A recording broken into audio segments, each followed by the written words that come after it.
Open your Bibles to John 9. Eric referenced John 9 last week. And if you came to just sit and listen, that's fine. But I tend to ask a lot of questions, and then there's some long pauses until people realize that I'm really waiting on answers. And so if you don't want to give answers, that's okay, that's fine. But there will be some pauses. In John 9, he references in something with his sermon last week. And I sat there thinking, it's been a long time since I've gone through 9, personally. So I want to walk us through 9. That's what I want to do. You will be encouraged not by me, not by my ugly face, not by my presentation. You'll be encouraged by the Scripture itself. Okay? Verse 1. Now as Jesus passed by, he saw a man who was blind from birth. What's that like? I have no idea. Dark. What? Dark.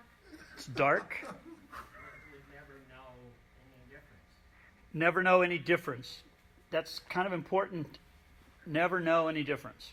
Tell me the things that a blind person who is blind from birth has never experienced. Color. Colors. Seeing Yes, I owe you a hug for that. That was really good. Colors. Colors. Smiles. What? Smiles. Smiles.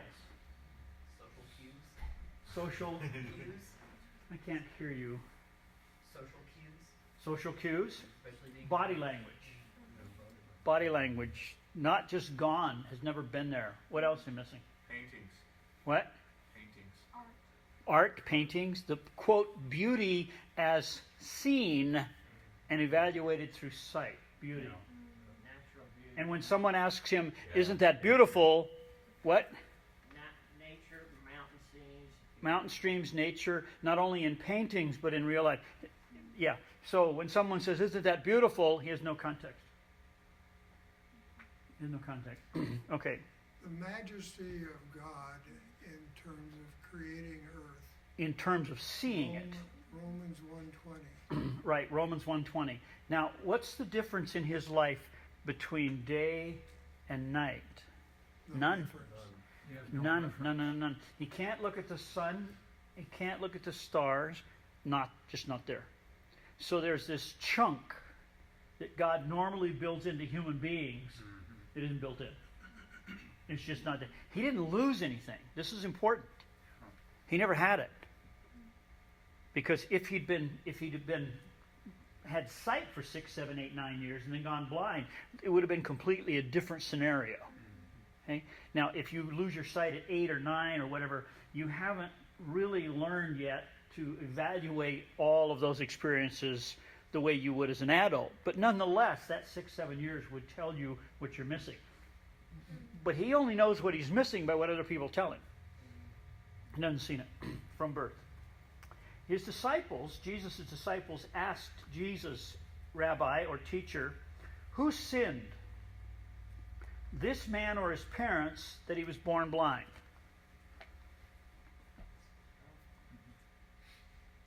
Where'd the question come from? What do the question again? Verse 2. Who sinned, this man or his parents, that he was born blind? Let's go with the parents first. Is it possible for parents to sin and cause blindness in their children? According to this Yeah. book, it is. Leave this book out. Oh, We'll get back leave it there. out. We'll get back there. We'll come back there. I think it's possible. Examples? Drugs, maybe. Yeah. Maybe they induce blindness in the womb. Okay. So, ladies, can you be doing something to your physical body that when you're pregnant will cause blindness in your kid?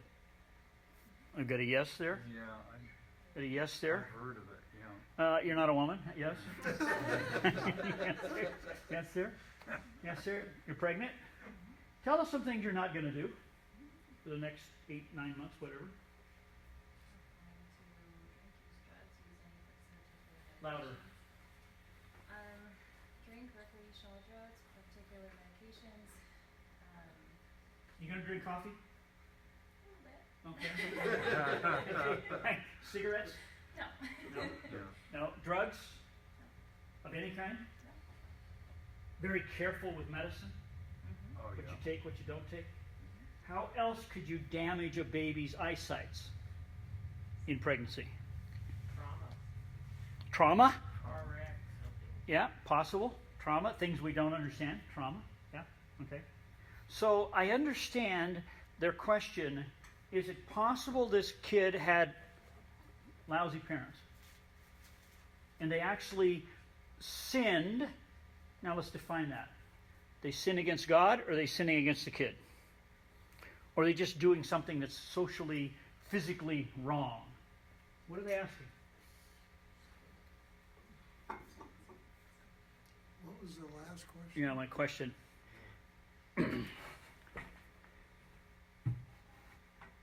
It's just wrong to take drugs when you're pregnant. Who says? Who says it's wrong to take drugs when you're pregnant? Evidence. What?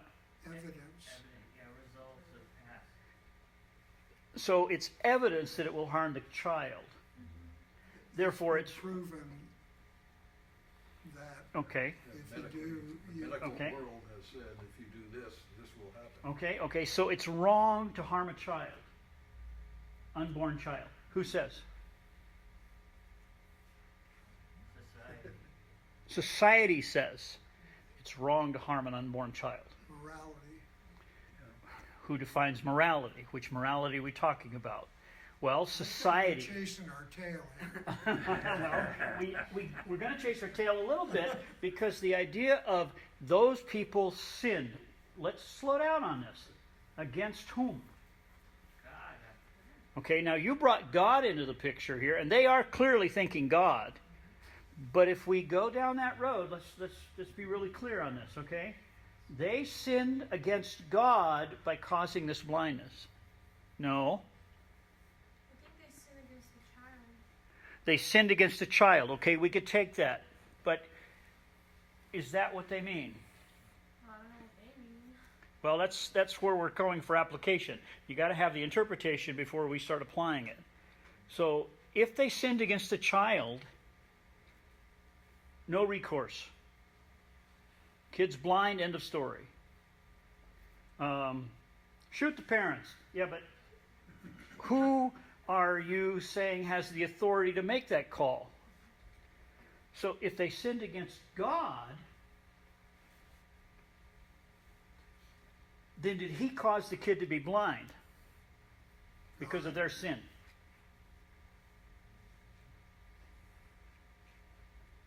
You don't know. I would say that's what they're asking. What? I would say that's what they're asking.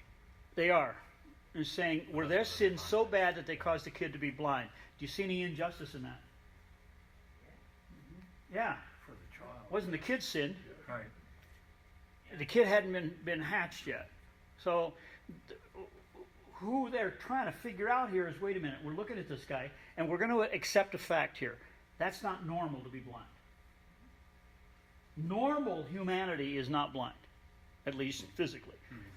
So when you look at a normal human and you see it, okay, what caused it? And they're backing up to sin. That relates to some sort of spirit world. But who are they saying, who in their mind are they saying they sinned against? Well, the child. Okay, but this doesn't get us anywhere.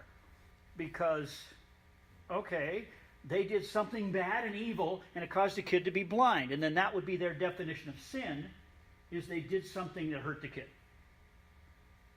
But if we go back one step further and say, well, they actually sinned against God, and God then is punishing them for their sin, but he's punishing a, quote, innocent kid. I would love to have been there and asked them certain questions. What do you mean by that? That the parents sinned and therefore the kid was born blind? I don't know if we've got a clear answer on that. Because we know God causes everything. Okay, we can handle that. He uses chaos. He uses all that. That's fine. As believers, as followers of Jesus, we can see that. Okay? But it does seem rather injustice that if they sinned against God, he would cause the kid to be blind. Well, the parents suffered too. Oh, poor parents. Sorry about that. But I'm talking about the kid himself. Or unless we just define sinned against nature, and they shouldn't have done that, and now the kid is born blind. That one's probably a little more acceptable. Right? Is fact that the kid is in the family and whatever happens, part of the family gets damaged and based on the parents' sin that's passed on. They could simply be referring to what's normal cause and consequences, cause and effect. Did they do something that caused this kid to be blind? That's probably a better interpretation, a better trying understanding what they mean by that. Because if you go to they sinned against God, you have some moral issues of why would God cause a little kid to be blind because of what the parents did. See the issues, Jesse? However, you do have in the Old Testament where God says this will be on your children and your children's children's like to deal with. So, like, generational punishment for sin is not unheard of, especially within a Jewish context. Everybody turn to Ezekiel 18. Ezekiel 18. You're right, absolutely right, Jesse, and now we're going to mitigate it. Ezekiel 18. Bob, you have to turn there too. I know you don't like the book. Our men's study on Wednesday morning took 12 years to get through the book of Ezekiel. And toward the end, we were all crying.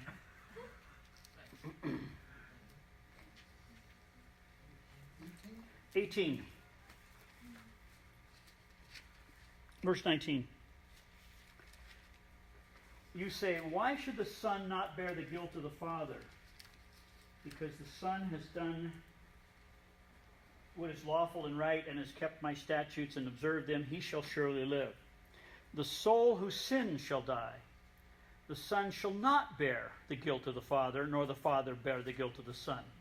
The righteousness of the righteous shall be upon him, and the wickedness of the wicked shall be upon him. If a wicked man turns from all his sins which he has committed, keeps all my statutes, does what is lawful and right, he shall surely live. He'll not die.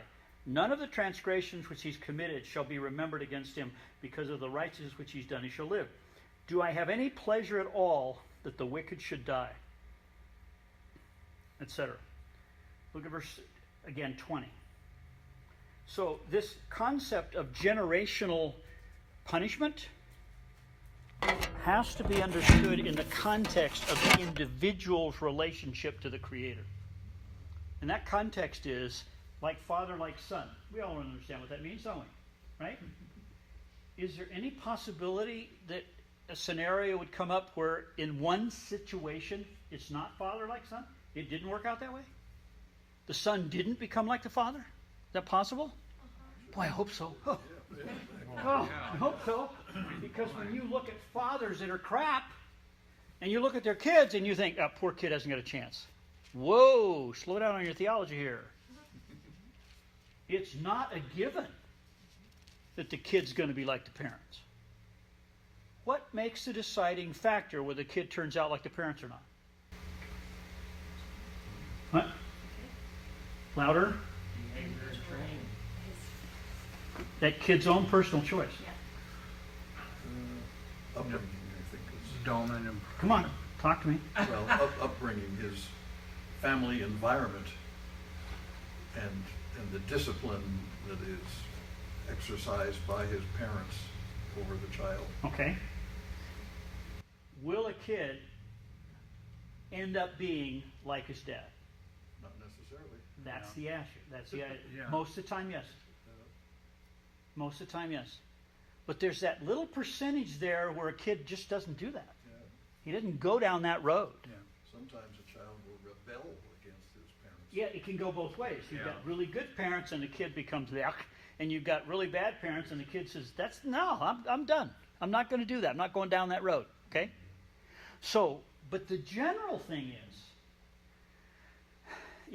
generational is because the individuals simply continue to make all the same sins that their parents did. That's the norm in humanity. Dominant impression. Yes, that's the dominant trait is two dogs produce a dog and two sinners produce a sinner. And if you're going to take that brand new dog and turn it into a cat, you need a miracle. And if you're going to take that sinning little baby and turn it into anything else, it needs a miracle. It's called new birth. And that's called an individual decision, an individual being pulled by God to say, you want that? Look at that. Look at where you came from. Do you want that? Most say yes. Mostly yes. Okay? So when we come to this idea of God doing that to a child, you look like you have a question. Most say yes.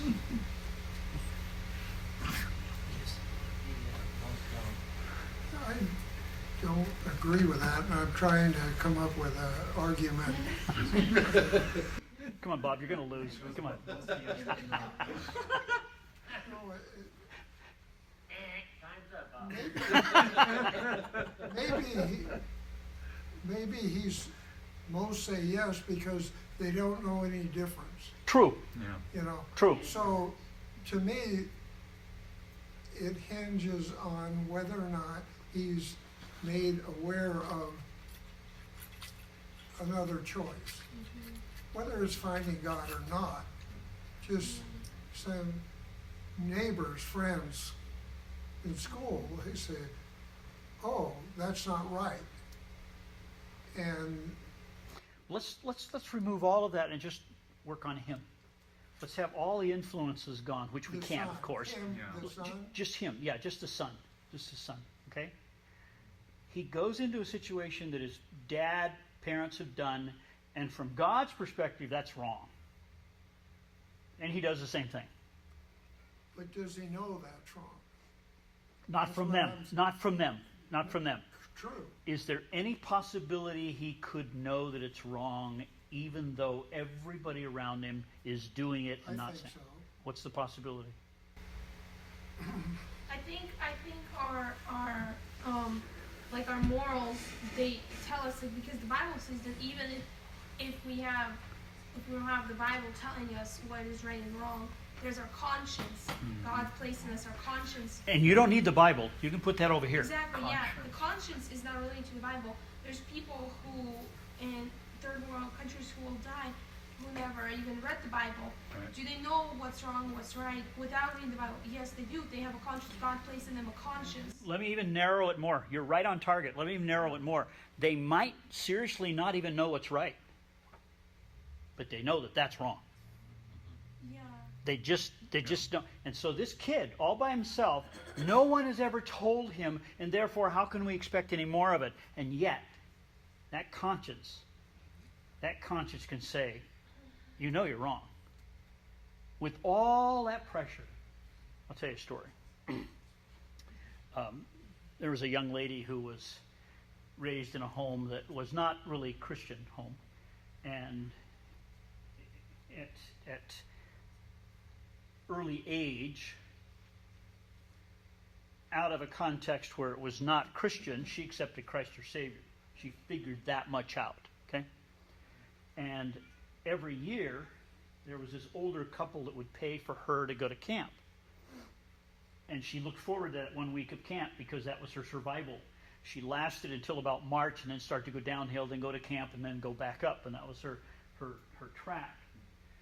And one day she was at camp. She was 17, and there were other counselors, and she was kind of a counselor, cabin leader, sitting there. And there was this one kid that was just really having problems acting up at camp. Really, really problematic. And the other counselors were discussing that kid. And the discussion went something like this.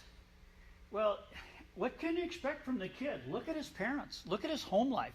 And they began describing his home life. And this 17-year-old sat there, who's now a counselor or cabin leader, sat there thinking, they just described my home life. Without even realizing they just described my home life. I didn't turn out like that kid.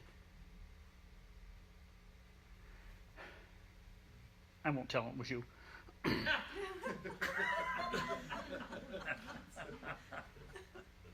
There are instances where a conscience, the person says, I don't want that. I don't know what I want. Yeah, but everybody around you is telling,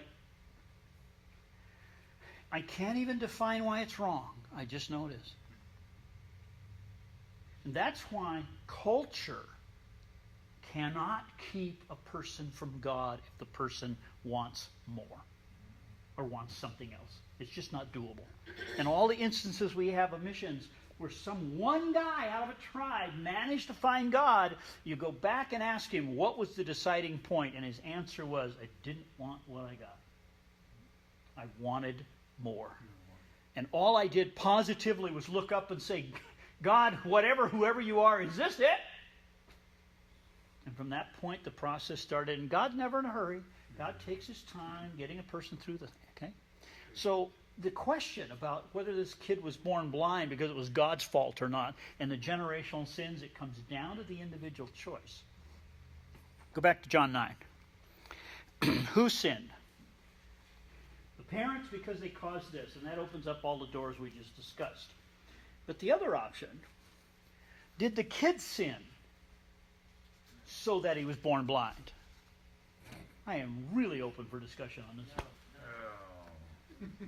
And don't overlook the fact that these guys are not stupid. These guys they're probably in their 20s. They own fishing fleets. They're brilliant. They're probably wealthy. They're not looked down upon in society. They're well trained. Their mommies trained them in the Torah. Peter was not a dummy. You guys know fishermen are some of the most skeptical people in the world? They won't believe you no matter what you say unless you have 10,000 times pieces of evidence. They're going to go out and die. They know that. They're used to death. Fishermen are very hard to, quote, bring to Christ. He's got these guys following him, and they're asking this question. I'm open for suggestions. What did they mean?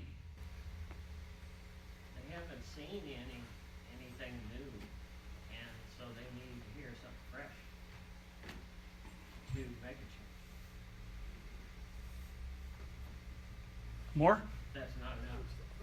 Are you asking, did the kid sin to cause his blindness?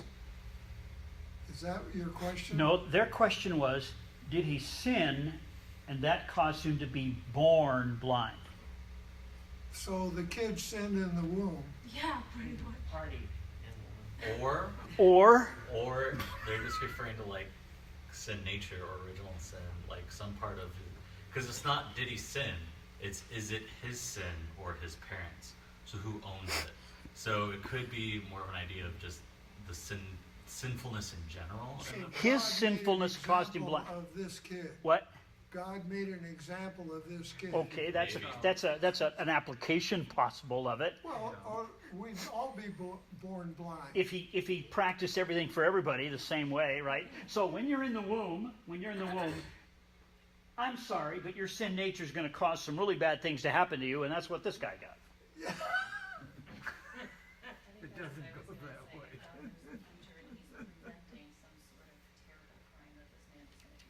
Ooh, did you get that twist? What?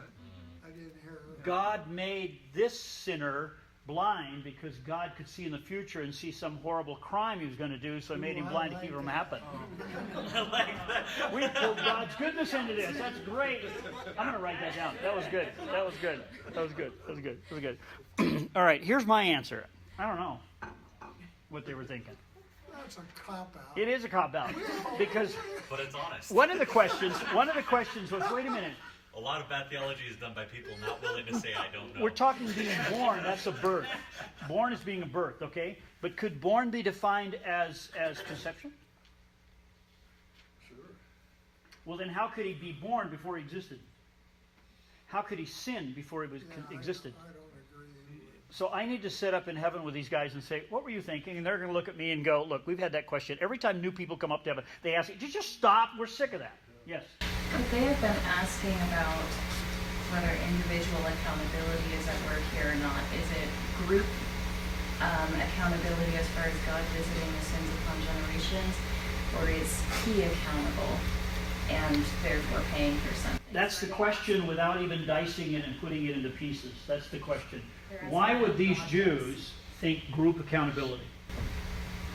It seems like they're asking what God does because there's the scriptures about no son will be punished for the sin of his father, and then there's also the point of God visits his sins upon the generations.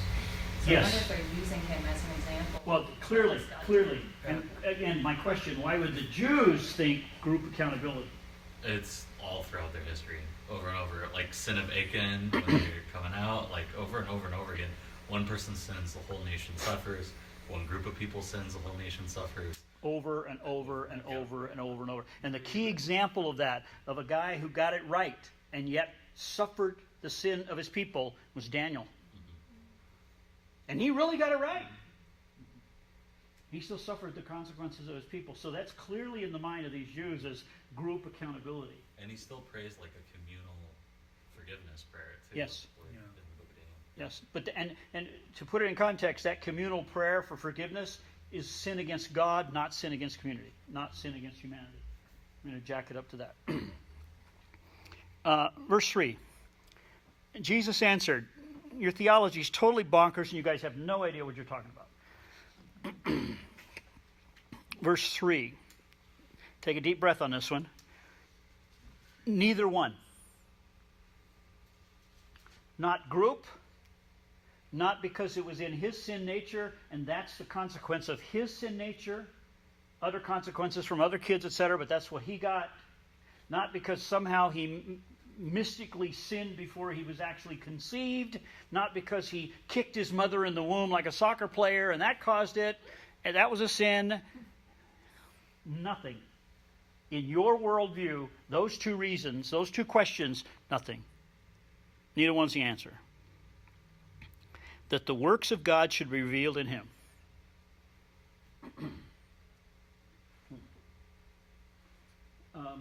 My mind's racing way forward. That doesn't speak well for humanity. No, I know.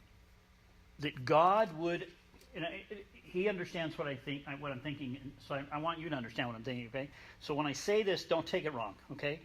That God would stoop down to do that to a baby, to make a point about the greatness of God to humanity. That we humans would need something that horrible to get through to our minds, to get through to our brains. That we are so horrible that we have to be faced with something like this before we stop, back up, and take a look.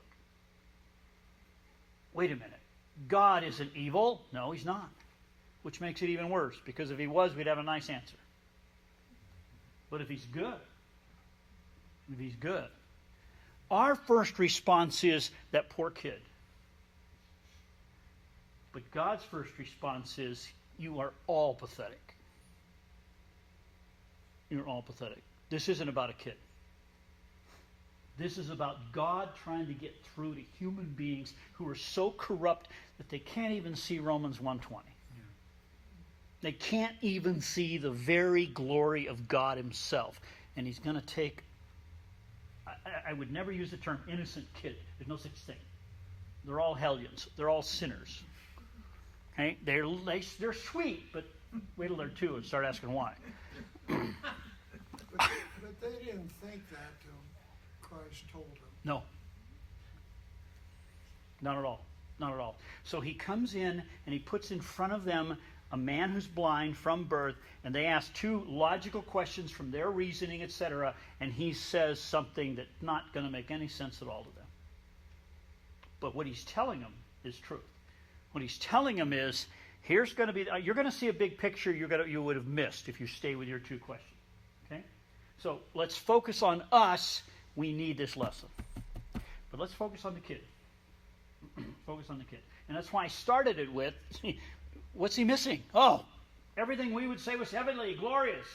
How many of you would like to close your eyes sometimes and not see anything anymore? Television, war, politics. I read a poll once, given the choice of blindness or deafness. Yeah. The vast majority chose blindness. Yes. Reason in the poll? Oh, they could experience more by hearing. Mm-hmm. But Helen Keller is the... Yeah. But the key answer to that is because if I can't see you, I can still hear you say to me, I love you. I can't read the body language, but I can still hear the words. So I'll give up sight before I'll give up hearing. And it's relationships. We were not created to be alone. In fact, God said in Genesis 2, it's not good for man to be alone. And I'm like, wait a minute, God is there, the animals are there. What do you mean he's alone? Yeah, from God's definition, he created us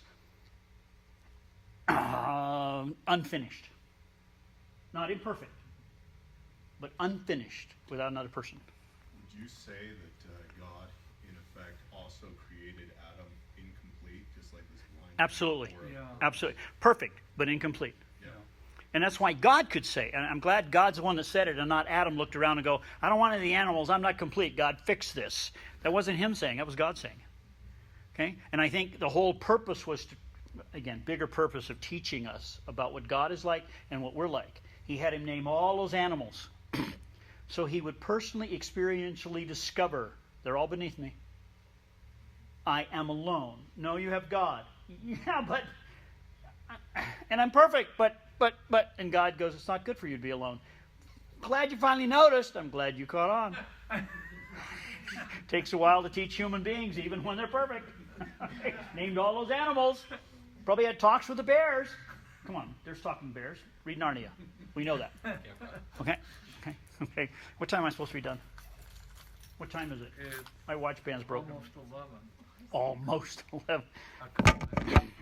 We're here for another 2 hours. Okay. You'll be done. I tell you what we ought to do. We're not going to finish this chapter. This chapter is so fantastic that we ought to do it, finish it next week or week after, or something like that. Anyway, look at verse 3.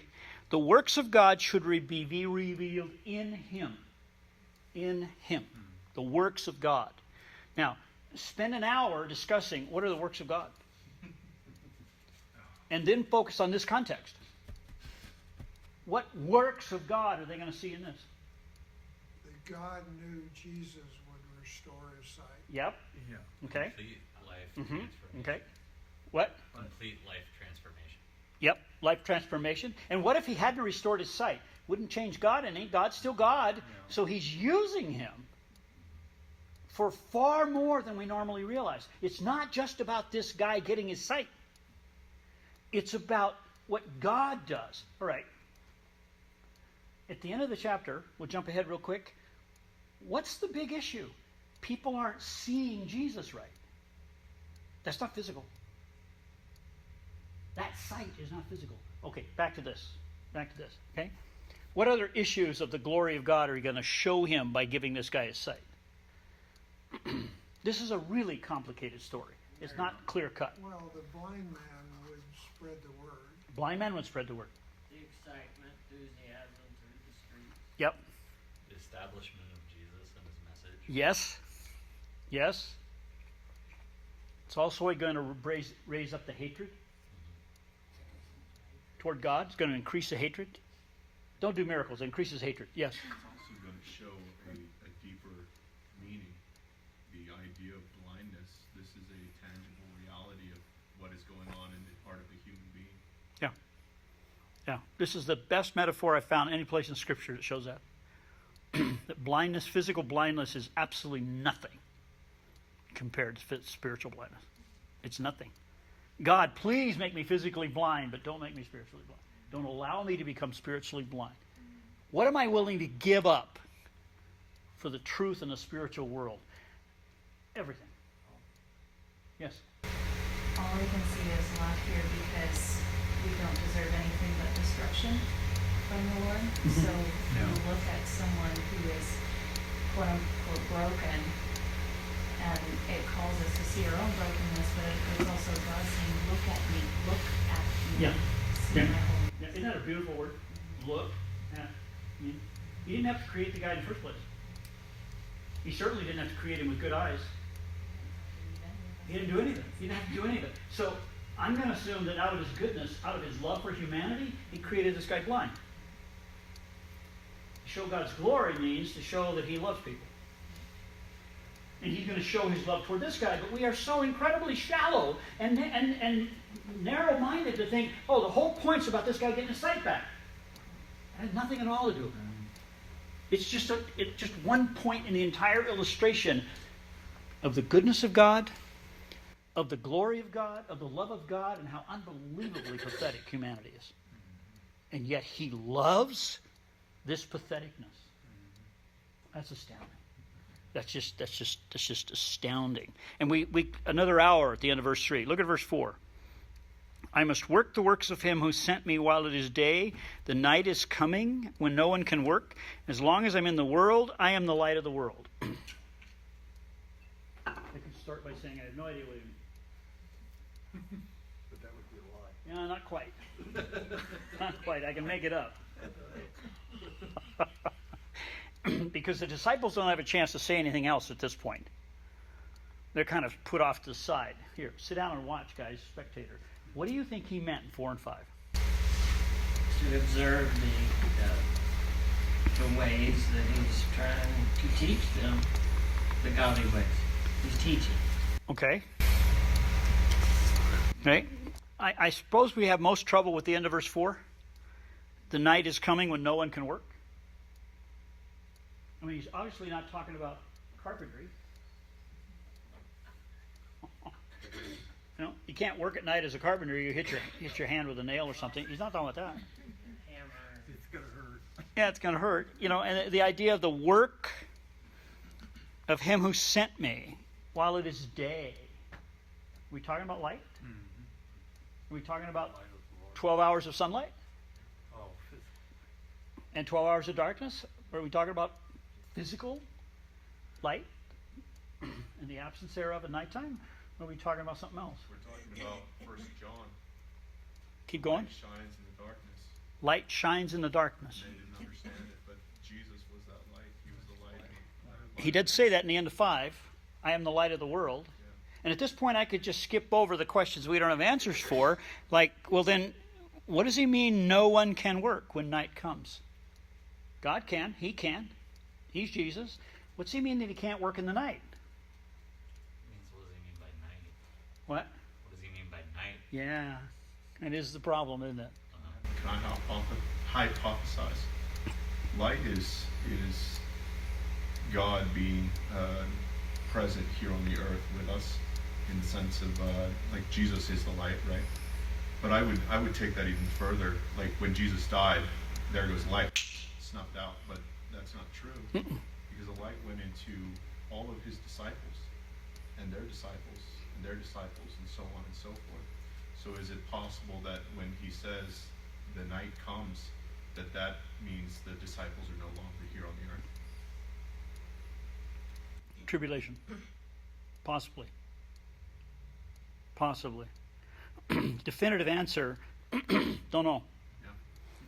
The night is coming.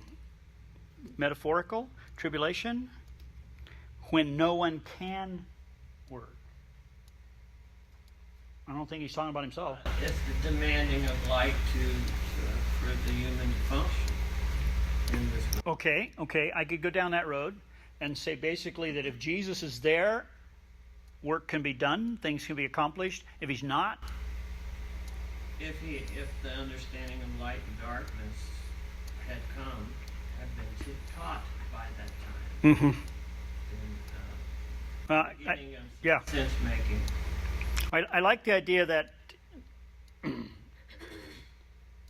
metaphorically, Jesus allows work to be done. Without him, humanity's incapable of doing anything. Without him empowering us. Going down a physics realm, and we'll... Could it also mean that, because like it says, as long as it is day, one must do the work of him who sent me. So maybe he's trying to say, as long as there is the opportunity, it's peace, and you're not being persecuted, we can do the work. But when the persecution will come and difficulty will come, it's not that you cannot do the work, but it's when no one can work, because it's just more difficult because you're being persecuted. So he's kind of comparing it like the peaceful times versus the difficult times. I can see that as an application. Clearly as an application, I can see that. His idea that I must work the works of him who sent me, clearly talking about the Father sending him into the world, while it is day. most commentators will say it references his 3 years on earth before he died on the cross. And that's when he did his work and he did all those miracles, etc. The nighttime is now, once he's gone, nobody's going to be able to do anything, and that might refer to the 3 days in the grave. But that last phrase is problematic. Christine, Well, words of wisdom. I need help here. Your husband needs help here. I'm not sure about what the night means, but maybe we can get it there from this. But in order for works to be displayed, you have to have light to see them. And so if you had a picture on the wall and all the lights were off, nobody would see it. And if Jesus is the light of the world, he's actually the light that is shining to show the works of God. And so if you remove him, If you remove him, there is no light to see it. and therefore work is impossible. So what do you mean by, Pointless. so removing him would be the cross? I don't know. Well, No, because he's the light of the world, even in spite of the cross. true, but there's that phrase, while it is day. There's a time limit on him doing what he's doing by that phrase. Yes? My mind is going to the maidens and the oil Say a again. little bit. My mind is going to the maidens and the oil lamps. Okay. Well, that was similar to what they were saying, that at some point we're not gonna have any application-wise evangelism or whatever. Nobody's gonna be able to work, etc., because he chose to leave the field and let humanity do what it does. Romans 1, 3 times. He gave them over. The way God judges here before he sends them to hell is to just back up and let consequences take their place. Is it something like a call to watch? Yeah. Yeah. Well, it's probably significant that the disciples didn't say anything because they were probably as befuddled as we are at that point. I think that Jesus really isn't talking about himself. He's talking about God and God's work. Because the second half of 3 says, but this happened so that the work of God might be displayed, not the work of Jesus, Right. so to speak, Right. or the human half of Jesus, however you want to Right. define him. But the light is all of us in a way. Mhm. You know, we who are believers are Mhm. supposed to be spreading the gospel, Mhm. the Great Commission. Mhm. That's the eventual light Yep. that was passed on down, through the Right. disciples and then to. I'll agree with that. That would lead us to that conclusion, and that conclusion that once the rapture happens, envision a planet with no believers and no Holy Spirit inside of people. There's still going to be people who want to follow God. Some of the Jews are going to convert, etc. But the idea of, for a period of time, no witness, no believers at all on the planet, none whatsoever. We think it's bad now. The irrationality of going on now, we still have a billion or whatever believers running around with the Holy Spirit backing up and going, wait a minute, we need to evaluate this, etc. Just remove all of that. That's very possible. It's very possible. That's really my thinking, is that night could refer to it's too late, you had your chance, Yeah. and now there's a new heaven and earth, you're It's going over. to hell. Yeah. Well, we'll go with the apostles and not even come up with an answer. Verse 6. 2 or 3 I haven't come up with. Why are we here? I think. Let's look at 6. When he'd said these things, he spit on the ground, made clay with saliva, and he anointed the eyes of the blind man with the clay. And then he said, go wash in the pool of Siloam, which means sent. Okay, stop there. They're processing in their mind, what did he mean by that? And he spits on the ground. Now, what's the ground made of? Dirt. Dirt, dust. Spits in the dirt, okay? Now, some of you think like the apostles, and some of you think like the blind guy, okay? The apostles see him bend over, spit in the ground, and then with his hands start making mud, dirt, okay? The blind guy hears, puh! Mush, mush, mush. I don't know if it's mush. I'm making this up. He hears that, okay? The apostles, they're watching Jesus move to the blind guy. Blind guy didn't see anything. He hears the spit, he hears the activity of making the mud, and all of a sudden, splat! On his eyes. What's going on in your mind, blind guy? Oh, gross. Gross. He doesn't really care what he looks like, dressing-wise, because he hasn't seen himself in the mirror for a while, ever. What else is going on? I think he didn't have time to react because he didn't see He didn't see the- it. Jesus making the mud. Yeah, So, He heard something. but I don't think there wasn't that maybe much sound for him to like really A second, figure it out. split second, Yeah, and he might have not figured out that was going to be on his face, you know. until it happened. And it's not like he saw it coming and dodged it. There wasn't a lot of reacting time. For None, him. none. So Jesus didn't ask permission. Exactly. yeah, well, and on that, the dude didn't ask for it either. Like Right. we have in the text, like other spots we have where someone will cry out, "Jesus, heal him." I think another blind person. Right, But this one, you don't. nothing. He's just there sitting there begging. And I mean, he might actually be bullied a little bit by people as Oh, yeah. a beggar and that. And Oh, yeah. And been spit on Oh, yeah. and things like that. Oh yeah, But that, it is kind of the out of nowhere. bam. So people are talking about him and then, Right. yeah. And we go back to two things I don't want to forget. Yeah. I can't help but think, because my brain automatically begins drawing lines everywhere to everything. Me too. But I can't help but think, here's this blind man, and suddenly he's being accosted by another person. Mm-hmm. Another person. All he heard was Jesus teaching to his disciples. Yep. The disciples saying, "Was it this man Yep. or his family?" And he's like, "I've heard this all before." Yep. Yep. And Yep. Jesus is Yep. sitting here teaching this thing, and he's like, "Oh, that's interesting." Splat. Yes. What the heck? Yeah, Oh, yeah. okay. So Jesus Yes. is just like everyone else. He's Right. just hurting me like everyone else. But then suddenly, here's Jesus saying, "Okay, now go wash your eyes," right? Right. And so he's thinking, "Oh man, here's another person. I got to go splash my face in this water." And, Right. You know. Right. You know. Right. It's Now, just not a pleasant experience. What I'm going to do is I'm going to jump ahead without jumping ahead, and I'm going to tell you something about this guy. He's unbelievably intelligent, and I will prove that later in the passage. Okay, he's not dumb. He's not low in intelligence. He's probably got an IQ of about 160. This guy's intelligent. He can think on his feet, and he thinks very quickly. I want to tell you that because he didn't change from now to becoming that brilliant before the day's out. He's that way now. Okay?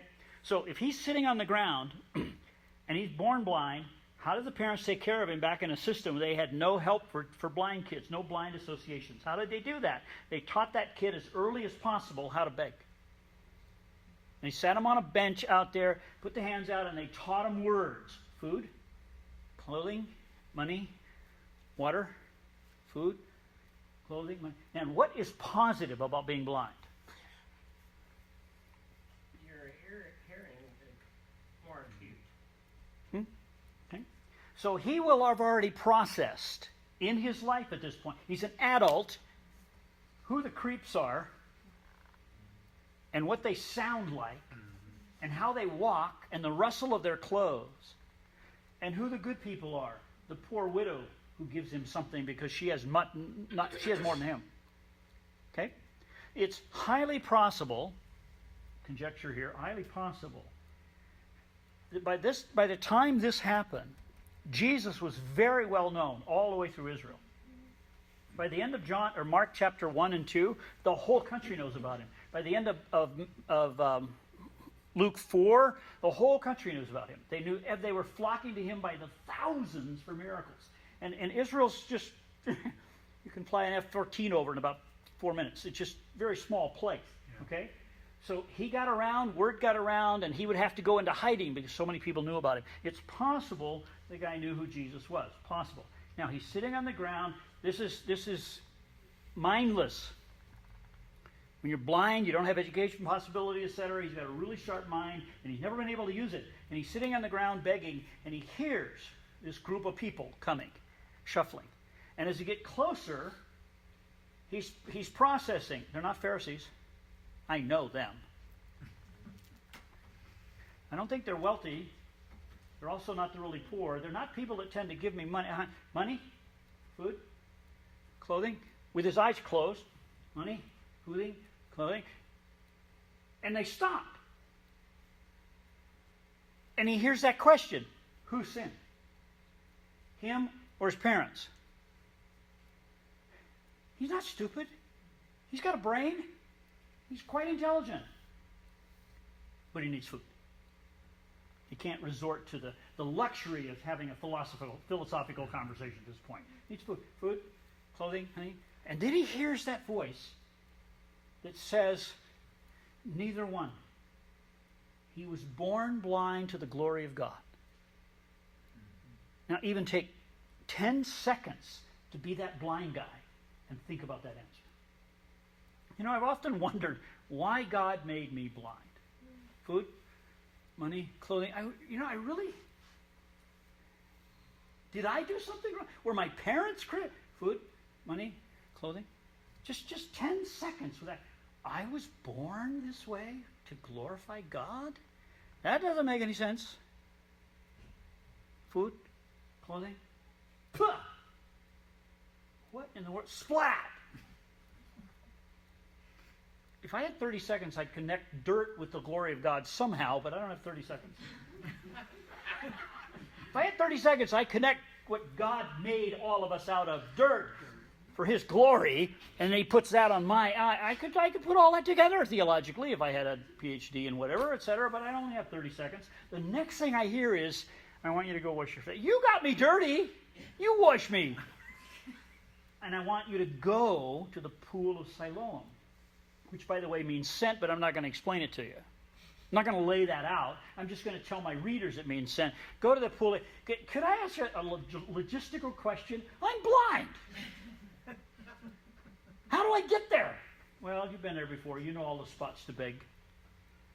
Go get help. Ask somebody to help you. Surely there's somebody coming along who heard that command, go wash in the pool of Siloam, and everybody is standing looking at Jesus going, you're weird. You say it's God's fault for the glory of God, and then you make this guy all dirty, and then you just walk off and tell him to go wash yourself? Yeah, but make sure you get the right pool. And then you leave? The last of verse 7. And we'll take 5 minutes on this and quit.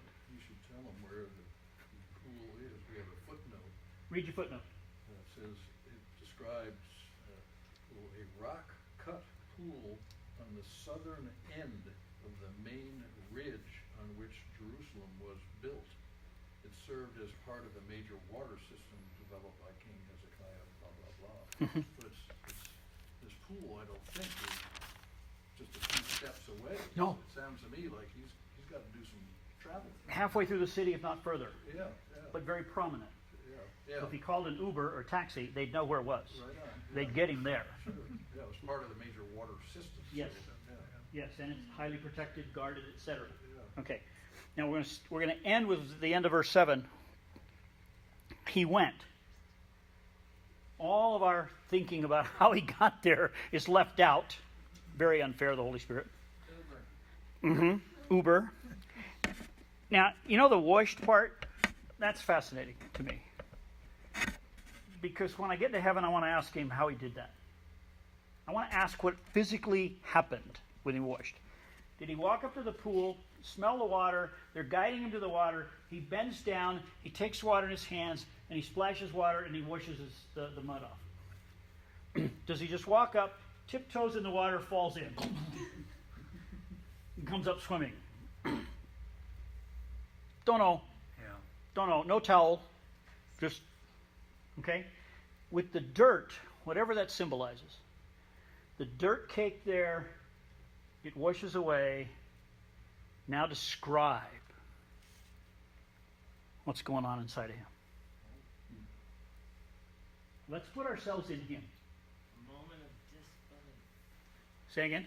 Moment of disbelief. I would think that would be, no, this can't. What do you think the first thing it was he noticed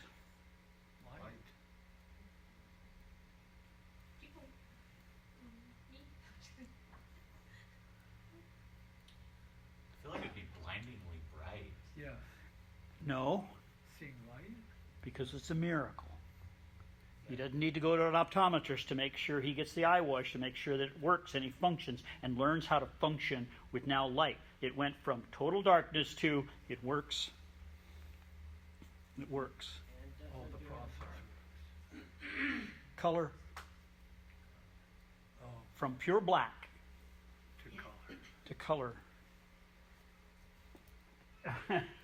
Standing up and looking at somebody and going over and going, this is grass. Yeah. Is that green? Yeah. Is this red? Uh-huh. Blue sky. That's what's got clouds, white. He'll Color. have to probably learn colors.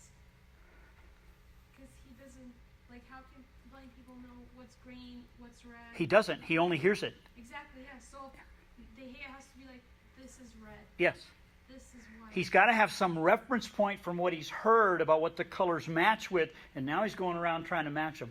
Grass is green. That's what green looks like. Colors. Probably one of the first things he's also seen, would notice, I would think, would be, I think you said body language, would be a smile.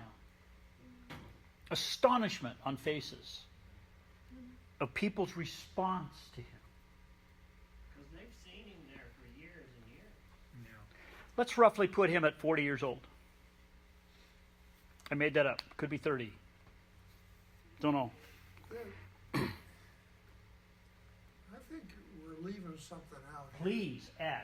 Jesus didn't tell him he would see. No. He just told him to go wash his Wash face. his face. Which means he may have found his way to this pool by himself. Not possible. You can't assume that others You followed can't. him You can't. to see what That's a happened. good point. And then he went home. Yeah. So, Well, nobody's... Yeah. Mhm. Mine says, and then he went home. Yours says he went home.